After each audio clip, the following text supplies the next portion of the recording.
Hello, আসসালামু আলাইকুম বন্ধুরা। আপনারা একটু করে ভিউটা দেখুন। ভিউটা এত সুন্দর লাগতেছে। এটা আমাদের ঘরের পিছনের দিক।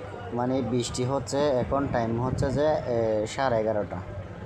11:30টার সময় দেখুন কি প্রচুর পরিমাণে বৃষ্টি, মেঘে কালো হয়ে আছে, বিজলি ডাকতেছে।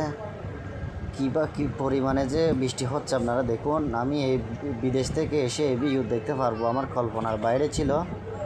আমি একজন প্রবাসী। আমি বিদেশে তো এরকম ভিউ কখনো দেখিও নাই। আর এই জিনিসটা দেখার পরে আমার থেকে তো বিদেশে যাওয়ার কোনো ইচ্ছাই নেই। আমার থেকে ইচ্ছা করতেছে আমি দেশেই থেকে যাই। কী পরিমাণে কী সুন্দর দৃশ্য আপনারা দেখেন। এটা পিছনে আমাদের ঘরের সাথে বাজানো একটা পুকুর। এই পুকুরে আমরা রান্নাবান্নার কাজে ব্যবহৃত করি। এটা আমাদের ঘরের পিছনে পিছনে আপনারা দেখতে পারবেন। আমি অনেকগুলা মাছ পাইছি, সব এই বৃষ্টির পানিতে। কই মাছ পাইছি অনেকগুলা, সব এই বৃষ্টির পানিতে